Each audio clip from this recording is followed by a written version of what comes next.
And Prime Minister Modi arrived in Denmark's Copenhagen. Prime Minister Modi will hold bilateral talks with Denmark PM Mette Frederiksen and will be attending the Second India-Nordic Summit. PM Modi will also meet Queen Margrethe II of Denmark. Now, the focus of the summit will be on building partnerships in the field of skill development and renewable energy, among others. Now, remember, this is Prime Minister Modi's first ever visit to Denmark.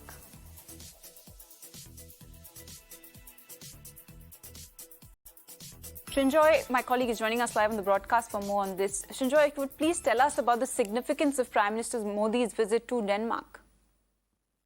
Well, the most important thing here is that both sides are calling it a green summit. The Danes have started this process of calling it a green summit, and India seems to agree that this will be a green summit. And there are a variety of reasons why this will happen. First of all, after the summit, there will be announcements, and these announcements will relate to the following. Number one, there will be a center of excellence in Varanasi, which is, of course, the Prime Minister's Lok Sabha constituency. And there, this will be an effort to ensure that the river Ganges has less polluted water. Secondly, there will be another center of excellence in Pune, which will also relate to water. Thirdly, there will be a third center of excellence in perhaps Bombay, supported by one in IIT Delhi, where we are hearing that this will be an effort to have green fuel. Green fuel, not just for cars, but this will be for ships. So naturally, a huge amount of fuel, fossil fuel, is being used by ships all over the world. This will be an opportunity for India and Denmark to produce green fuel. So this is a green shipping effort. Fourth, the Prime Minister was keen, even before this meeting started, that something happened as far as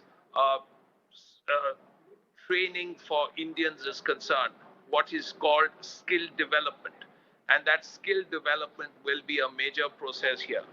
Besides that, what we are hearing is that the two sides will work on green hydrogen.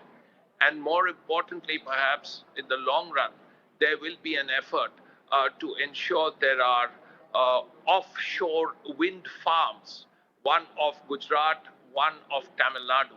So all of this is on the agenda. We will have to see how this works out. But beyond that, there will be issues of travel. It will be easier to travel from Denmark to India and get jobs there because there will be some agreement on mobility. There will be other issues about culture and so on.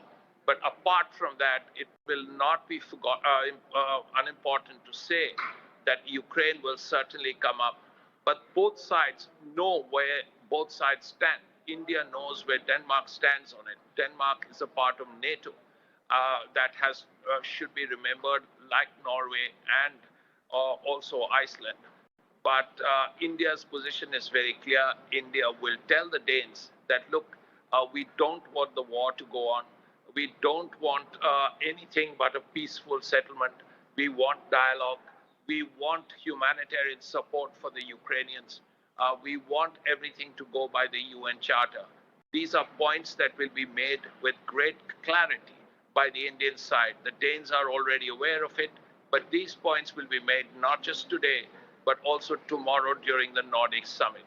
So a lot happening here, a green summit really, but with strong economic elements, and along with that, political discussions on the Ukraine. Thank you for putting that into perspective for us. And Times Network's Srinjoy spoke to Claes Molin, the Swedish ambassador to India, about the significance of PM's Europe visit and the economic ties in the India-Nordic Summit 2022. Listen in.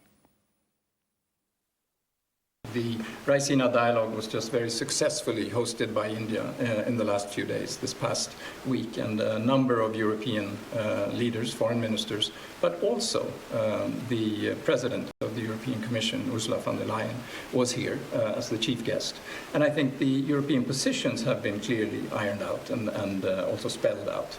I'm not sure that the positions are so different. There are different concerns, and they're well known on both sides. So naturally, Ukraine will come up and it will be discussed between the leaders. I think the positions are fairly well, even very well known at the moment. And it's a chance to talk between our leaders with the leader of the world's largest democracy, clearly with a growing interest and growing influence in this part of the world, as well as globally, historically, as a very, very influential and very, very important voice on the international stage. So clearly the leaders will listen very carefully to Prime Minister Modi. I think, again, as I started saying, positions are well known.